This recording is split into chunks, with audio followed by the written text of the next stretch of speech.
নমো ভগবতে বাসুদেবায়। জয় শ্রীকৃষ্ণ। রাধে রাধে। আগামী 13ই আষাঢ় ইংরেজি 28শে জুন রবিবার চম্পক চতুর্দশী ব্রত। এই ব্রত সাধারণত কুমারী মেয়েরাই করে থাকে। মান্যতা আছে যে এই ব্রত রাখলে মহাদেবের মতো স্বামী পাওয়া যায়। মহাদেবকে প্রতিরূপে পাওয়ার জন্য দেবী পার্বতীও এই ব্রত পালন করেছিলেন। জ্যৈষ্ঠ শুক্লপক্ষের চতুর্দশী তিথিতে এই ব্রত পালন করা হয়। এবছর জ্যৈষ্ঠ মাস অধিমাস পুরুষোত্তম মাস বা মল মাস ছিল, তাই আষাঢ় মাসেই এই ব্রত পালন করা হচ্ছে। ব্রতের বিধান: আগে থেকেই 64টি চাপা ফুলে শ্বেত চন্দন মাখিয়ে শুকিয়ে রাখতে হয়। তারপর জ্যৈষ্ঠ মাসের প্রথম দিন থেকে ভোরে স্নান করে গঙ্গা বা এঁটেল মাটি দিয়ে একটি শিবমূর্তি গড়ে তামার রেকাবের উপর ওই শিব বসিয়ে দুগ্ধ দিয়ে স্নান করিয়ে ঘৃত ও মধু মাখাবে। পরে চন্দন মাখাবে, শুকনো চাপা ফুল দিয়ে পুজো করবে। ব্রত উপাচার: 64টি চাপা ফুল, শ্বেত চন্দন, গঙ্গা অথবা এঁটেল মাটি, দুগ্ধ, গর্ভঘৃত ও মধু। ব্রতকথা: পুরাকালে দক্ষ নামে এক রাজা ছিলেন। বিধাতা পুরুষের দক্ষিণাঙ্গ জট হইতে হয়েছিলেন বলে তার নাম ছিল প্রজাপতি দক্ষ। তিনি একজন খুব ধার্মিক ও যাগযজ্ঞ পরায়ণ রাজা ছিলেন বলে স্বর্গের দেবতারা তাকে খুব মান্য করতেন। রাজা দক্ষের ছোট মেয়ে সতী। সতী দেখতে পরমা সুন্দরী এবং বারবত দেবদ্বিজে খুব ভক্তি। তাই দেখে তার পিতা মাতা বলতেন, মা সতী, তোমার এই বয়সে উপবাস সহ্য হবে না মা। প্রতি বছর সতী চাপা চন্দনে ব্রত করতেন সারা জ্যৈষ্ঠ মাস ভোর। সে বছর জ্যৈষ্ঠ মাসের 1 তারিখ থেকে সতী চাপা চন্দনে ব্রত আরম্ভ করেছেন। আগে থেকেই চাপা ফুলে চন্দন মাখিয়ে শুকিয়ে প্রত্যহ সতী সকালে রেকাবে শিব তৈরি করে শিবকে দুধে স্নান করিয়ে ঘৃত মধু মাখিয়ে বেলপাতা দিয়ে শিব পূজা করতেন ও সেই শিব চাপা ফুল তেজপাতা প্রতিদিন সব যত্ন সহকারে তুলে রাখতেন। এই রূপে জ্যৈষ্ঠ মাস ভোর শিব পূজা শেষ করে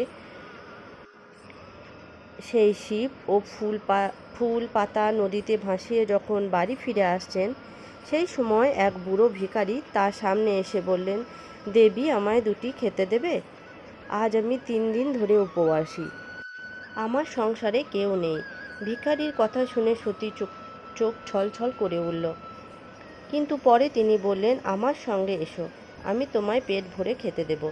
এই বলে উভয়ে পথ চলতে লাগলেন। হঠাৎ পথে মাঝে ভিখারি তাকে জিজ্ঞাসা করলেন, দেবী, তোমার নিজের হাতে আমায় পরিবেশন করতে হবে। সতী সহাস্য মুখে বললেন, বেশ, তাই হবে। তারপর উভয়ে বাড়িতে গিয়ে উপস্থিত হলেন। সতী তার মা প্রসূতিকে ভিখারির কথা বললেন। প্রসূতি বললেন, মা সতী, এ তো খুব ভালো কাজ। ব্রতের শেষ দিনে অতিথি সৎকার, তুমি অন্ন ব্যঞ্জন অতিথিকে দাও। তখন সতী ভিখারিকে আসন পেতে বসিয়ে নিজের হাতে অন্ন ব্যঞ্জনের থালা পরিপাটি রূপে সাজিয়ে আনলেন। অতিথিকে প্রসূতি বললেন, বাবা, আমার সব মেয়েরই বিয়ে হয়েছে, কেবল এটিই বাকি। এই কথা শুনে ভিখারি আসন থেকে উঠে দাঁড়িয়ে বললেন, তাহলে তো মা আমার আহার করা হলো না। প্রসূতি বললেন, কেন বাবা? ভিখারি বললেন, আমি কুমারী কন্যার স্পর্শ করা খাদ্য খাই না, আমাকে আজ উপবাসী থাকতে হবে। প্রসূতি বললেন, দুপুরবেলা অভুক্ত অবস্থায় ফিরে যাবেন, এতে গৃহস্থের অকল্যাণ হবে। এর কি কোনো উপায় নেই বাবা? ভিখারি বললেন, উপায় আছে মা। যদি তোমার কন্যা আমায় বিয়ে করতে সত্যবদ্ধ হয়, তাহলে আমি ওর হাতে অন্ন জল খেতে পারি। তখনই সতী বলে উঠলেন, আমি সত্যবদ্ধ হলাম ভিখারি। প্রসূতি তাড়াতাড়ি বলে উঠলেন, এ কী করলি মা? এ যে ভিখারি। সহাস্যে সতী বললেন, মা, দক্ষ রাজের কন্যা আমি, অতিথি বিমুক্ত আমি করতে পারি না। আর তোমরাই তো বলো, অতিথি নারায়ণ, অতিথি সেবা করলে নারায়ণের সেবা করা হয়। তবে বলো তো মা, আমি কেমন করে অভুক্ত অতিথিকে বিদায় দিই? হে অতিথি, আজ থেকে আপনি আমার স্বামী। প্রসূতি পাথরের মূর্তির মতো নীরব। তখন ভিখারি বলে উঠল, মা, আমার আহার শেষ হয়েছে, এত তৃপ্তির সহিত কখনো আহার করি নাই। ওই দেখুন, কন্যার হাতের থালা শূন্য। উভয়ে আশ্চর্য স্তম্ভিত, কারোর মুখে কথা নয়। সতীর হাতের থালা শূন্য, কোনো খাদ্য ব্যঞ্জন অবশিষ্ট নয়। বিস্ময়ের ঘোর কাটলে উভয়েই বলে উঠলেন, কে তুমি অতিথি? ভিক্ষুক সেই মুহূর্তে নিজের স্বরমূর্তি ধরে বললেন, আমি কৈলাসপতি মহেশ্বর, বলেই অন্তর্ধান হলেন। যথাসময়ে মহারাজ দক্ষ প্রসূতির মুখে সমস্ত কথা শুনে ঘৃণায় নাসিকা কুঞ্চিত করে বললেন, না না প্রসূতি, আমি কিছুতেই সেই গাঁজাখোর ভিক্ষুকের হাতে সোনার সতীকে দিতে পারবো না। মহারাজ দক্ষ তখন সতীকে ডেকে বুঝিয়ে বললেন, সতী, শিব একটা নেশাখোর, তার থাকবার ঠিক নেই, শ্মশানে মশানে বাস করে, ভিক্ষা অন্নে জীবন ধারণ করে, কাজেই তুমি এই সংকল্প ত্যাগ করো। এই প্রকার নানাভাবে দক্ষ সতীকে বোঝাতে চেষ্টা করলেন, কিন্তু তার কোনো যুক্তি তর্কই সতীর কাছে চলল না। শুভ দিনে শুভক্ষণে শুভ তিথিতে মহারাজ দক্ষ বাধ্য হয়ে শিবের সাথে সতীর বিয়ে দিলেন। শিব বিয়ে করতে এসেছেন যত সব ভূত প্রেতকে সঙ্গে নিয়ে। বিয়ের অন্তে শিব শ্বশুর দক্ষকে একটা প্রণাম পর্যন্ত করল না। সতীর হাত ধরে বৃষের পিঠে চেপে কৈলাসে চললেন। প্রসূতির দুনয়ন বেয়ে অশ্রুধারা নেমে এলো।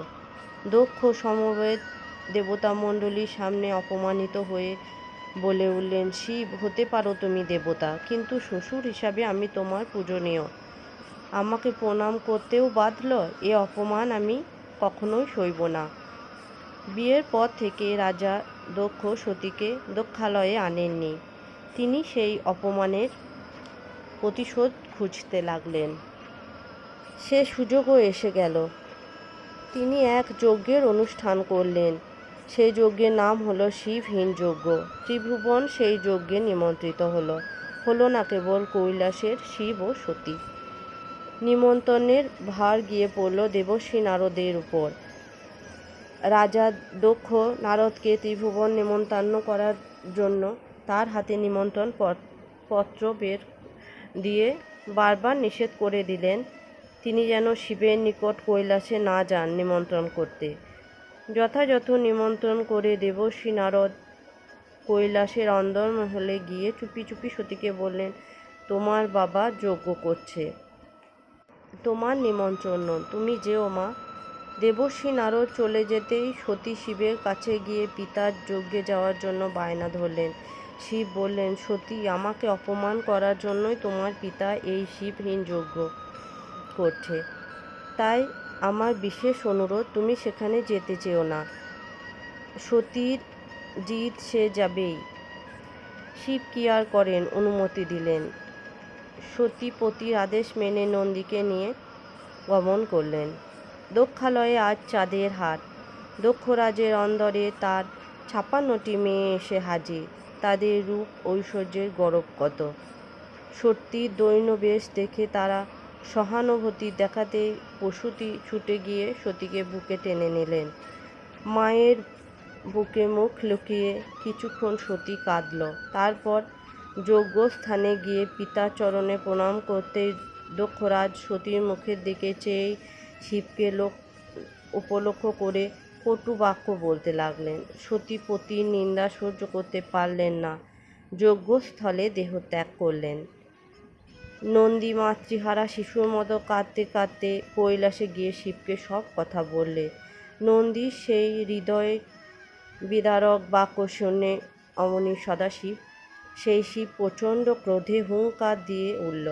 অমনি তার জটজাল গর্জে উঠল, গঙ্গা কুলুকুলু শব্দে ডেকে উঠল।